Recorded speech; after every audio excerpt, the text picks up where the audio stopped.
আসসালামু আলাইকুম। বাংলাদেশ টেলিভিশন চট্টগ্রাম কেন্দ্র সুধীমণ্ডলী সবাইকে আন্তরিক প্রীতি ও শুভেচ্ছা জানিয়ে শুরু করছি আমাদের আজকের অধিবেশন। অনুষ্ঠান ঘোষণায় আমি সাবিনা জামান। সুধী দর্শক, এখন দেখবেন মুক্তিযুদ্ধ ভিত্তিক অনুষ্ঠান বিজয় গাথা। অনুষ্ঠানটি প্রযোজনা করেছেন জয়নাল আবেদিন সরকার।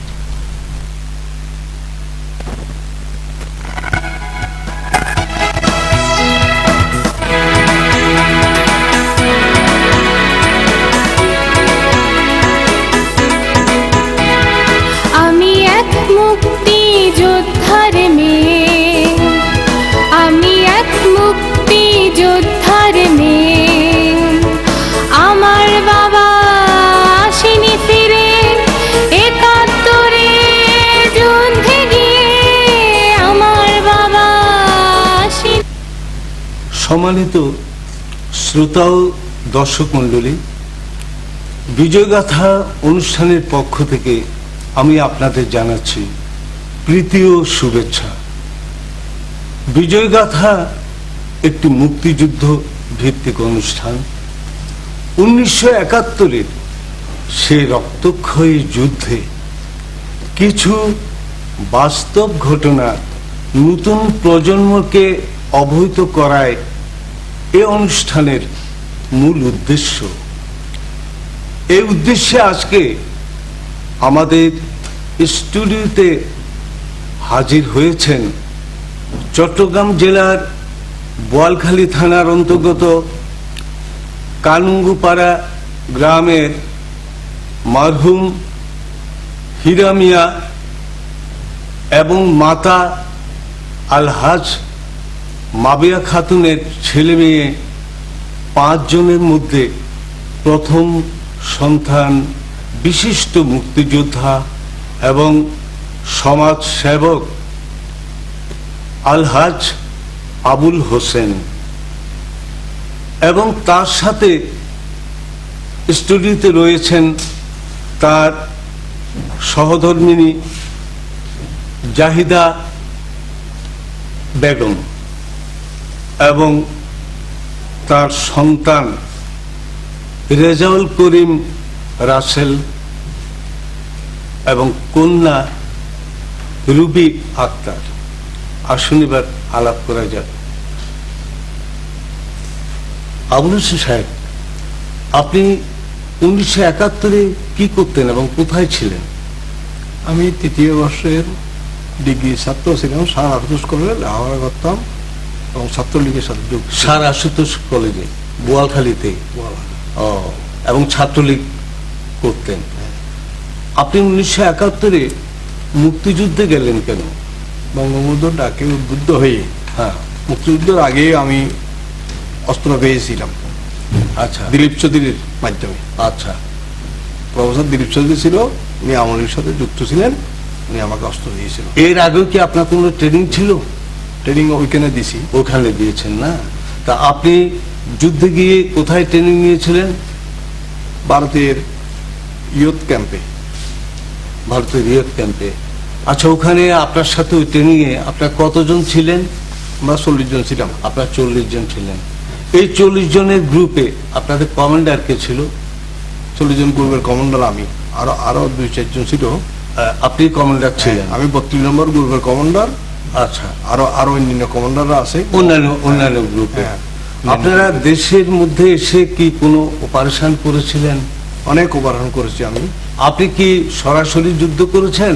গেরিলা যুদ্ধ করেছি আমি। গেরিলা ফাইটার ছিলেন? হ্যাঁ, গ্রুপ কমান্ডার। এর অর্থ হলো গেরিলা যোদ্ধা। আচ্ছা, আপনি এই গেরিলা যুদ্ধে আপনি কোথায় কোথায় আপনি যুদ্ধে অংশগ্রহণ করেছিলেন? আমি বোয়ালখালী, পটিয়া, সন্ধানায়, সাতকানিয়া আর এই ফাসুরিয়া গেরিলা ট্যাগ যে অপারেশন হয়েছিল ওইটাই আমি সক্রিয় অংশগ্রহণ করেছি। গেরিলা ট্যাগে?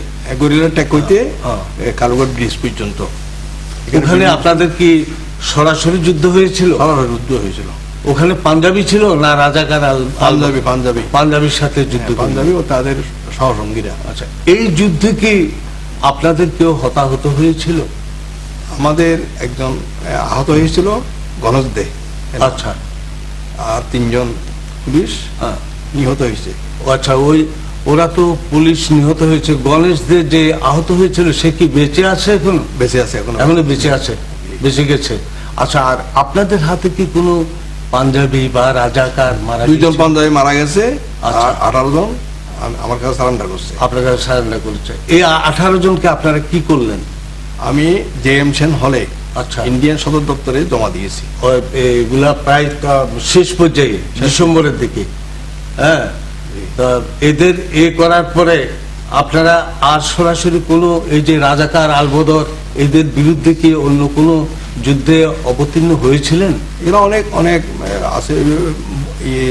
বোয়ালখালী রাজাকার ক্যাম্প অপারেশনের সময় কেন মারা আপনি গেছে। ছিলেন ওখানে?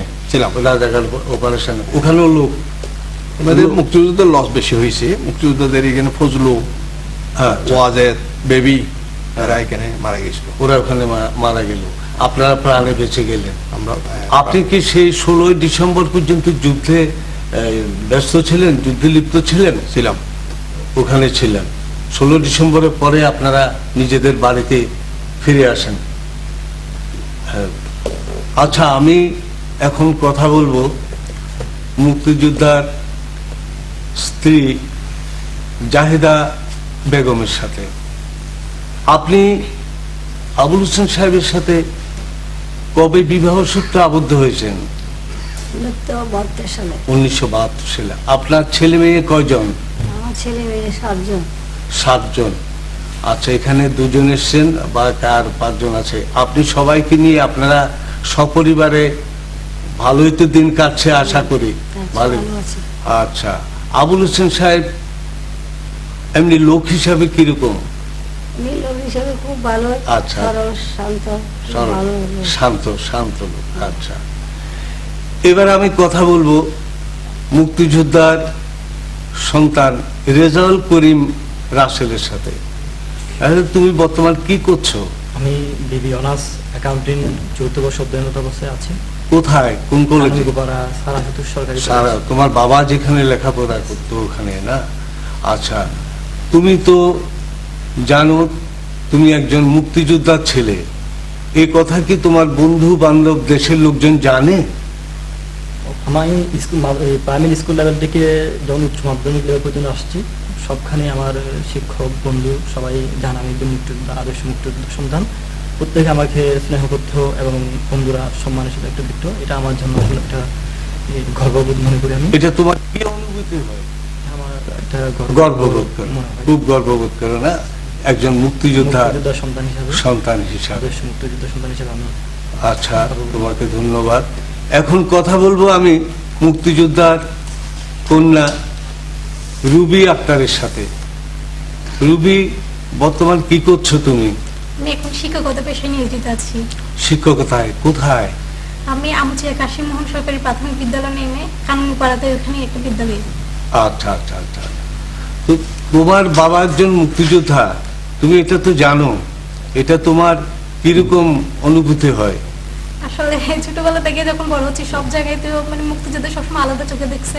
Right. আমার বাবাকেও যেহেতু মানে বাবাকে একটু পরিচিত ছিল, হ্যাঁ। সব জায়গায় আমাকে একটু মানে আলাদা করতো, কেয়ার করতো সবাই। যেহেতু মুক্তিযোদ্ধার হ্যাঁ, কন্যা। তার জন্য আমার নিজেকে খুবই মানে গর্বিত মনে হতো আমি এই যে একজন মুক্তিযোদ্ধার সন্তান।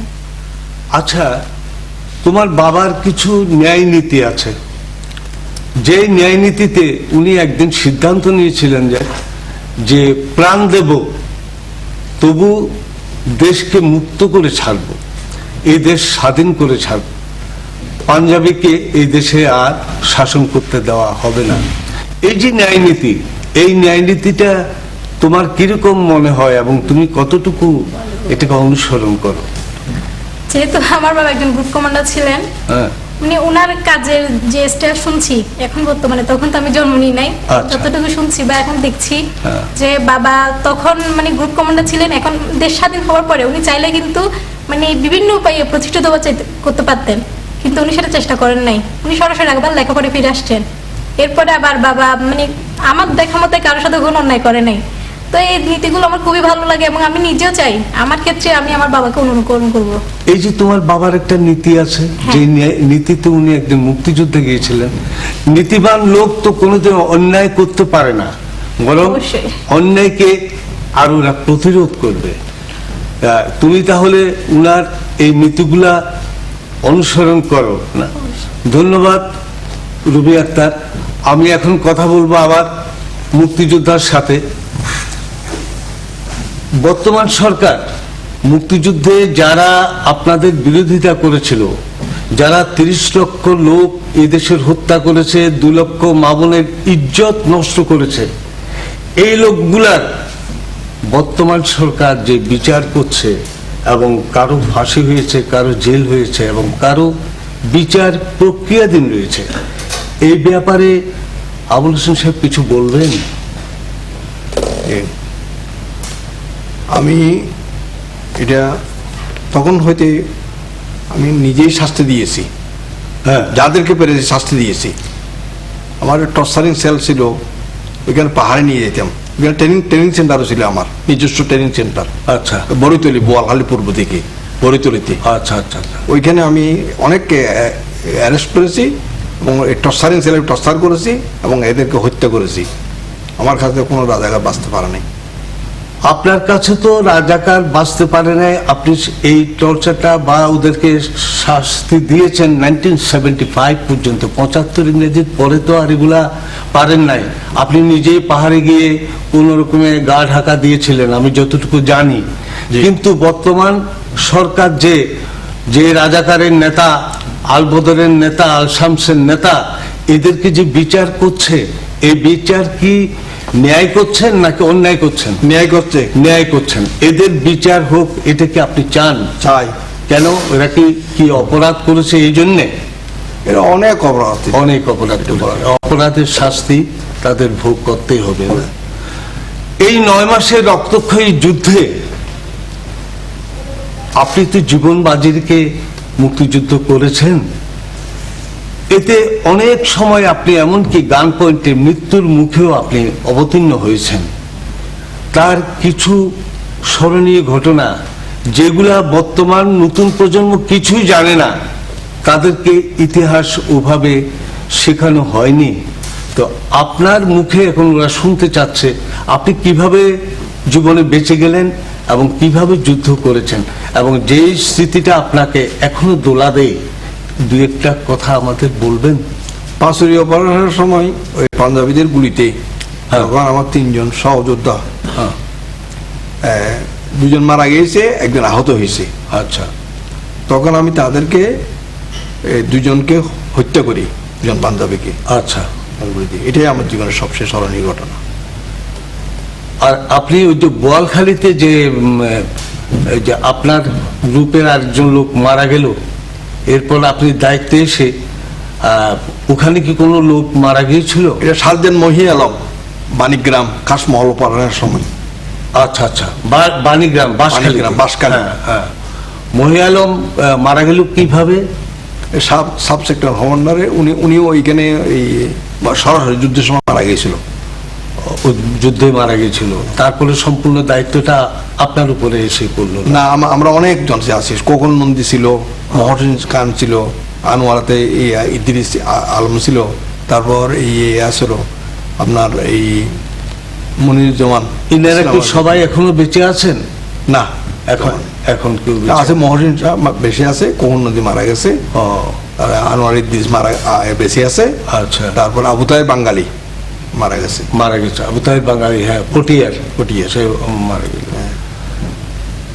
ধন্যবাদ আবুল হোসেন সাহেব, আপনি আপনার মূল্যবান সময় নষ্ট করে আজকে যে আমাদের সময় দিয়েছেন, সপরিবারে এখানে স্টুডিওতে হাজির হয়েছেন, এই জন্য টেলিভিশন কর্তৃপক্ষের পক্ষ থেকে আমি আপনাদের জানাচ্ছি আন্তরিক শুভেচ্ছা। 30 লক্ষ শহীদের রক্তের বিনিময়ে এই দেশের প্রতিটা মুক্তিযোদ্ধার নাম স্বর্ণাক্ষরে লেখা থাকবে যতদিন পৃথিবীর মানচিত্রে বাংলাদেশের অস্তিত্ব থাকবে। এই 30 লক্ষ শহীদের প্রতি শ্রদ্ধা জানিয়ে, তাদের আত্মার শান্তি কামনা করে এবং মুক্তিযোদ্ধাদের আমি আন্তরিক শুভেচ্ছা জানিয়ে আগামী বিজয় গাথা দেখার অনুরোধ রেখে আজকের অনুষ্ঠান এখানে শেষ করছি। খুদা হাফেজ।